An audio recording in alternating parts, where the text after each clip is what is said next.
Alright, kindergarten, we're back. We're finally ready to start working either on our big circles or gluing things down. So these bigger circles or big squares first, because you have to cut them out, are much bigger than your little ones from before. So this is one of the little ones, and these are the bigger ones. So with this, you're going to have to really open up your scissors really, really wide and cut straight across. You might even have to take 2 cuts. So you might have to go... That might have to happen. It's totally okay. But it's still the same thing. So you're just doing your big chip, little turn paper. Big chip, little chip, and don't forget to write your name. Okay, so I'm making a little pile off to the side, showing you my little pile, of all of my paper scraps. It's really good practice to get in, so later on you could just sweep it off and not get it on the floor because it will make you clean it up. Okay, so I have 3 of my big circles now. One of them I'm going to cut in half, just like we saw before. So I have my semicircle. And this one, I think I'm going to fold just like with my other ones. Make a snip so I can actually get in there. And make my ring. Maybe I'm going to make it a wiggly ring. That's totally okay. Okay, so that's my ring. That's the inside. Okay, so, alright. So when you're assembling this, you want to make sure that your big circles go down first. So if this is my paper, and I'm actually going to turn it so it fills the whole screen. You want to make sure that your big circles go down first. So on the side that has your name, so if this had my name on it,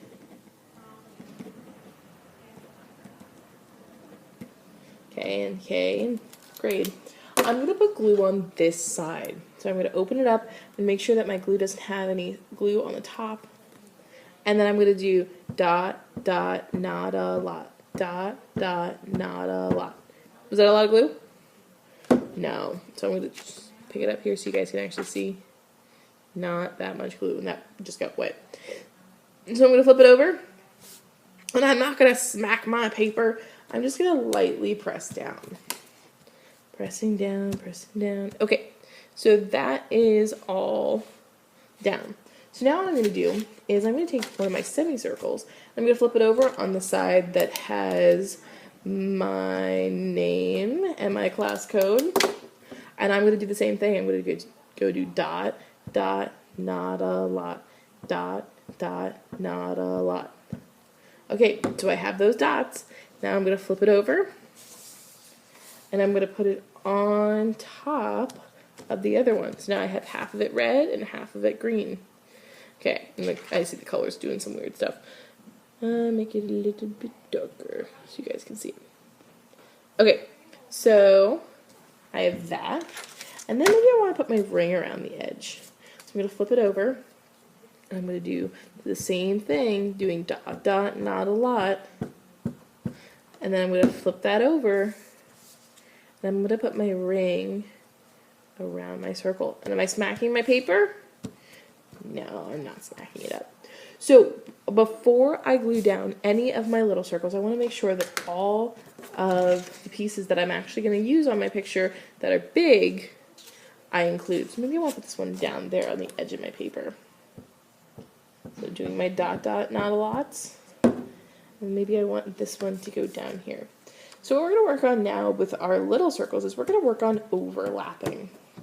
So I'm going to take this, my next little circle, and on the side that has my name, I'm going to do dot, dot, not a lot. I'm going to flip it over, and I'm going to go over and overlap my previous thing. And now maybe I'm going to take this one, and I'm going to overlap it on top of the green. Remember, always putting it on the side that has your name on it. Then I'm going to take some of this pink, and I'm going to do dot, dot, not a lot for this. Maybe I want this to go diagonally across. And then maybe for this other light pink that I'm going to use, I want it to go diagonally across my orange. So you can really play around with the different directions you're putting these in. And maybe one of these little circles I want to put in the middle. Because when we looked at Sonia Delaunay's artwork, we saw that she had a lot of different size circles all over her paper. But now, if I put one of the middle circles, should I put one of the rings on the outside? No, because it winds up covering it up. So I can actually, if I'm doing a semicircle, I can use one of my rings. So now I'm going to take this. And so at the very end, if you are left with a lot of semicircles, you can actually put those semicircles together like this. Maybe I'll overlap them over here.